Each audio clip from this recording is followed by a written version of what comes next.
Let them be a living and holy sacrifice, the kind of He will find acceptable. This is the truly way to worship Him.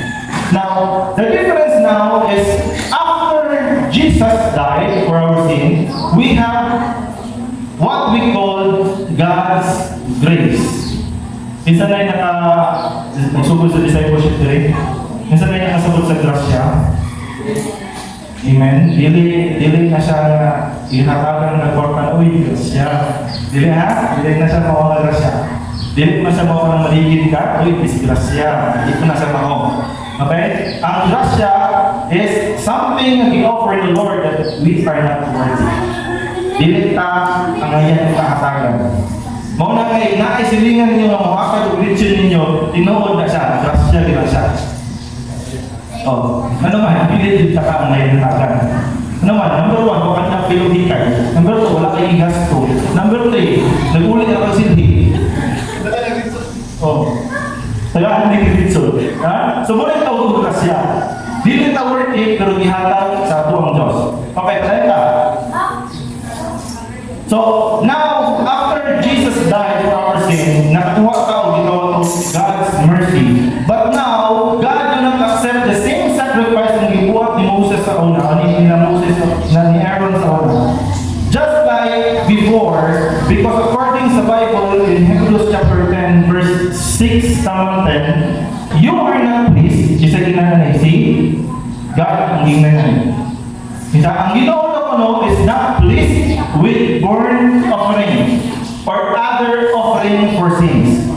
Sa unang panahon, it is instructed by the Lord nga kinahanglan mag-burn yung offering para sa inyong sins. Pero ingon si Bruce, dili mahimuot ang Diyos sa burnt offering and other offerings for sin. Verse 7, this I said, look, I have come to do your will, O God.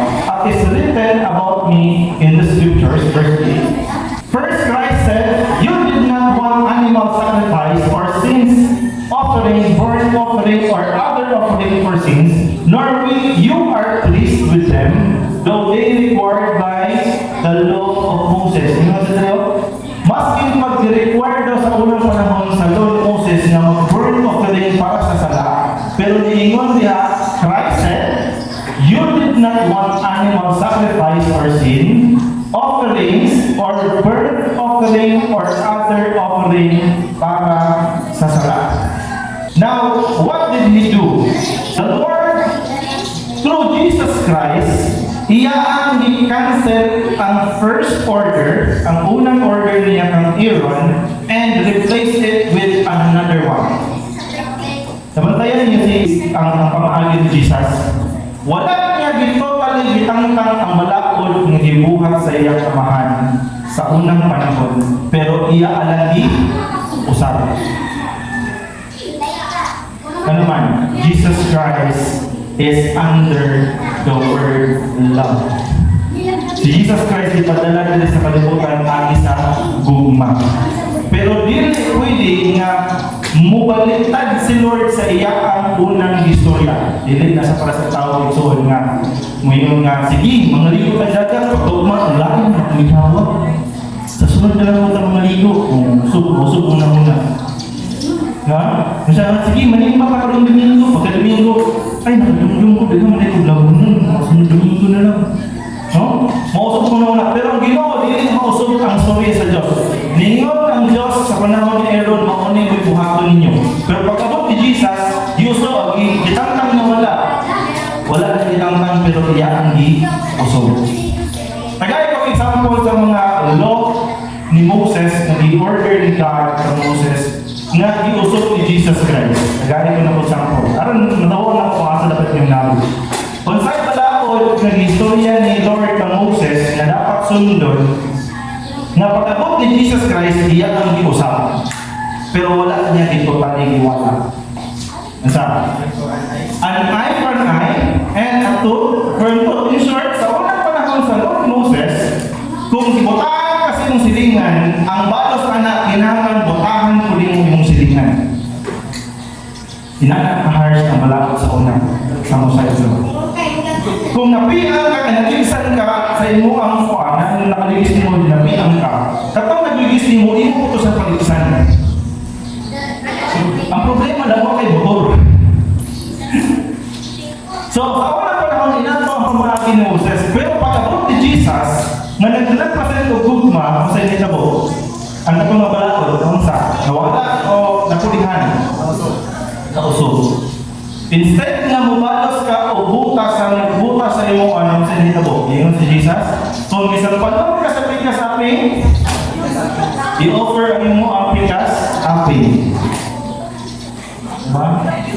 Dahil mo yung isang palusas ni sapi, bukaan. Ayun. Dito si Jesus na nanay gugma. Okay? Ikapalungan ka, offer ka mong pikas sapi as pwede sa palungan ng pikas sapi. Kaya ron, hindi ka na si Lord na mabalos ka. You will give evil sa evil na nagawa mo. Saan ba ito? Pag binato ka ng bato, patuloy mo na binangkal, tinapay gamon. Patuloy mo na, tinapay, sure, so bukod mo na nagbato, ang imong ibalos niya is blessing. Diba? Because it's in the tongue sa imo kung first ka or kung bless ka o tao. Kung iayo ka o bulong o mga lautan ng mga istorya, ang imo ang bawal is imo siya i-bless. Okay? Number 1 is ceremony. Ang ceremony, nung ibuhat sa una nila ngayon, hitabo ba karon? Yes. But sa unang panahon, ang ram o ang bull, na kung graman ng paan, ang ram o ang bull, hindi na sa applicable karon kay Jesus na hitabo na offer your body as living sacrifice, holy and acceptable to God. Okay, number 2. Dress. Chapter 29 verse 5. Nandiyon siya. Dress Aaron and his priestly garment. Okay, okay. So mga wala nakakita o garment sa walang panahon, nanay ilang itsura. Ilan ang itsura nila kung magsuot sila sa ilang paris na garment. So, dito sa verse 5, napasutol si Aaron o since yung mga anak o just peace, Tony, the robe worn with the ephod, and the ephod itself, and just peace. Kaya makita niyo yung bravo one na ay magigatan sa pagpungan niya. Paano siya? Just peace na siya. Kung ay tawag just peace. And kaya yung isuot is one and all component. Ngayon, isapawan sa robe. Pero kita mo sa ilang correct. Wala sa robe. So, dingan ang Ginoo sa panahon ni Aaron, kung i-present mo yung self diya sa tubangan o sa presensya sa Ginoo, kinahanglan ka masulta na. Especially kung i-ordain ka sa akin. Kinahanglan ka masulta na, i-presenta mo yung kaugalingon as priest diya sa tunggoy ng Diyos. Ako pamunta na, again and again ako mapunta na tama yung number 5. Nabuha pa ba isang nagkaroon? Ha? Yes. Nabuha pa ba isang nagkaroon? Practice pa ba siya sa inyo na sino? This will go to generation after generation. Nabuha pa ba isang nagkaroon? Ha? Eh, if you want to ask, yes. Ha? Mag-please ka rin, no? I-practice yung kanila. Pero sa ako kakalon, mag-please ka. Igusuot siya here any one time. Dahil isang tao sa bata, i-ordain yung isang pastor. So, nakita ko pa ba siya kalon?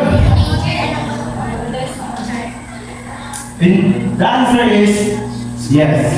Nakita ko po siya. Pero, not in the same manner. Dili ko siya sing napamanigan. This is their tradition. This is their culture. No? So, kung makakaroon ng panahon na nakitabo sa panahon ni Jesus Christ. Now, this garment was for them to be pleased before the presence of God. But this is continued, but not in the same manner. Revelation chapter 19, verse 7 to 8. Let us be glad and rejoice, and give honor to him, for the time has come for the wedding feast of the Lamb, and his bride was prepared herself. In short, si Jesus na ako ang bridegroom, makitagbo na siya sa ato ang ginawag o bride. Next verse. Verse 8.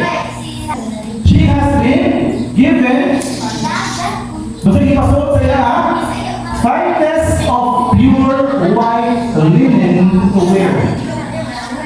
Ipasuot sa unsa, fineness pure white linen. In short, before tagbukon ni Lord, ako ang bridegroom, as iya ang bride, kinahanglan gihapon same manner na agyapon kay sukon.